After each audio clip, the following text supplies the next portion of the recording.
శారదా చంద్రమౌళీశం రత్నగర్భగణేశ్వరం శంకరం చరుష్యశృంగేశం తుంగాం లోకగురువున్ భజే.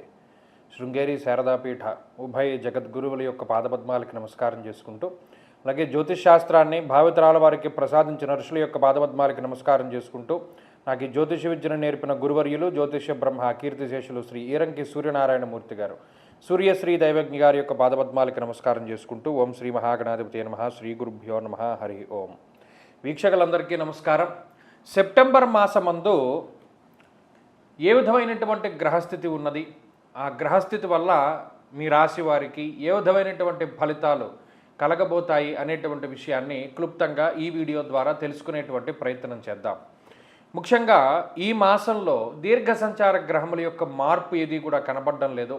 అనగా గురువు కర్కాటక రాశి యందు సంక్రమణంలో ఉన్నారు, శనేశ్వరుడు వక్రగతిలో సంచరిస్తూ ఉన్నారు మీనరాశిలో, రాహుకేతువులు కుంభ సింహరాశుల యందు సంచరిస్తూ ఉన్నారు.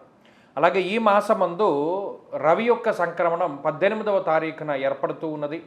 అనగా 18వ తారీఖు సెప్టెంబర్ నెలలో రవి తన యొక్క స్వక్షేత్రమైనటువంటి సింహరాశిని వదిలిపెట్టి కన్యలోకి ప్రవేశం చేస్తారు. అలాగే రవి మారినటువంటి తర్వాత రోజే అనగా 19వ తారీఖున సెప్టెంబర్ మాసమందు కుజుడు పునర్వసు 4వ పాదంలోకి అనగా కర్కాటక రాశిలోకి ఆయన యొక్క సంక్రమణం చేస్తారు. ఈ రెండు గ్రహాలు కూడా, ఎందుకంటే ఆదిగతౌ ఫలదౌ రవి భౌమౌ అన్నారు, అంటే రవి కుజులు ఇద్దరు కూడా చాలా విశేషమైనటువంటి ప్రభావాన్ని మారిన వెంటనే ఇచ్చేటువంటి గ్రహాలుగా మనం చెప్పుకోవచ్చును.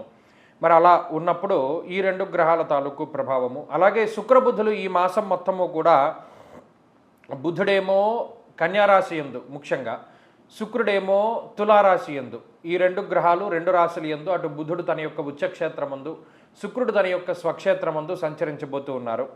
అలాగే ప్రధానంగా ఇది ఉన్నటువంటి గ్రహస్థితి. ఈ మాసంలో మనకి అనగా భారతదేశానికి కనబడేటువంటి ఏ విధమైనటువంటి గ్రహణాలు కూడా లేవు.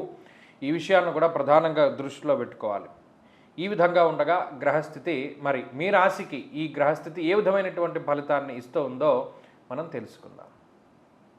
సింహరాశి వారికి సెప్టెంబర్ మాసమందు మధ్యస్థమైనటువంటి ఫలితమే గోచరిస్తూ ఉన్నది. ఇక్కడ ప్రధానంగా అష్టమ శని చాలా ఎక్కువగా ఇబ్బంది పెడుతూ ఉన్నారు సింహరాశి వారిని. రాహు కేతువులు చాలా ఎక్కువగా పీడిస్తూ ఉన్నారు. వీటితో పాటు గురుడి యొక్క బలము లేదు, అంటే దీర్ఘ సంచార గ్రహాలు మూడు ప్రతికూలంగా ఉన్నాయి. దానికి తోడు ఇప్పటివరకు యోగిస్తూ వస్తున్నటువంటి కుజుడు కూడా ఈ మాసంలో 18, 19 తారీఖుల్లో 12వ భావానికి వెళ్ళిపోతారు. అలాగే రవి యొక్క స్థితి జన్మరాశిలో ఉంటుంది ఈ మాసంలో, అది 2వ స్థానంలోకి వెళుతూ ఉన్నారు. అయితే ఇక్కడ బుధుడు ప్రధానంగా ఈ మాసం మొత్తం యోగించేటువంటి గ్రహం ఏదైనా ఉంది అంటే బుధుడు మాత్రమే. కాబట్టి ఈ సింహరాశి వారు బుధగ్రహ బలం మీదే వెళ్ళాలి. బుధుడు ఏమిస్తారు? సత్వం కుజో బుధో వాణీ దాయుకో విబుధై స్మృత అన్నది శాస్త్రం. అంటే ఆ బుధుడు వాక్కుని ప్రసాదించేటువంటి గ్రహం. మాట, మీ మాటే మిమ్మల్ని కాపాడుతూ ఉంటుంది. ఈ మాసం మొత్తము కూడా మీరు గమనించండి, మాట వల్ల వచ్చేటువంటి మంచి ఉన్నతమైనటువంటి స్థితి ఇంకో దానివల్ల రాదు సింహరాశి వారికి. ఇక్కడ ఆర్థికమైనటువంటి సమస్యలు ఉన్నాయి, ఎందుకంటే కుజుడు 12లోకి వెళ్ళిపోయినప్పుడు అక్కడ ప్రవాసం కార్యహాని స్యాత్ కాసరోగం ప్రపీడనం అన్నారు. అక్కడ స్థానచలనానికి అవకాశాన్ని ఆయన ఇస్తారు. అలాగే ఒక ప్రాంతాన్ని వదిలిపెట్టి వేరే ప్రాంతానికి వెళ్ళడానికి ఆయన అవకాశాన్ని ఇస్తారు. అది ఉద్యోగరీత్యా అవ్వచ్చు, వేరే వేరే కారణాల వల్ల అవ్వచ్చు, స్థానం మార్పు, ప్రయాణాలు చేయడము, అలసిపోవడము, ఇటువంటి వాటన్నిటికీ ఆయన కారణమవుతారు. ఇక్కడ గురుగ్రహం ప్రత్యేకించి వ్యయంలో ఉన్నారు కాబట్టి కొంతమంది ఏ తీర్థయాత్రలకో లేకపోతే ఏ కాశీ లాంటి పట్టణాలకో ఇటువంటి వాటికి వెళుతూ ఉండొచ్చు, అంటే ఏదైనా తీర్థయాత్రలకు వెళుతూ ఉండవచ్చును. అయితే ఈ గ్రహస్థితి వల్ల అధికమైనటువంటి శ్రమ ఉంటుంది, ఎక్కువ శ్రమించవలసి ఉంటుంది.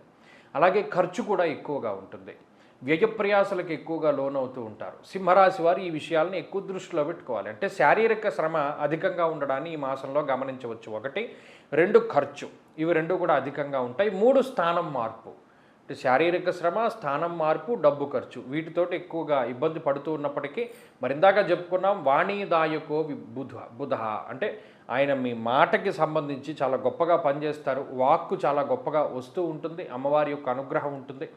అలాగే ఏదైనా చిన్న ఇబ్బందులు వచ్చినప్పటికీ లేదా ఎవరితోనైనా మాట పట్టింపులు వచ్చినప్పటికీ మీ ప్రవర్తన వల్ల కానీ మీ మాట తీరు వల్ల కానీ ఇతరులు మీకు సహాయ సహకారాలను అందిస్తూ ఉంటారు.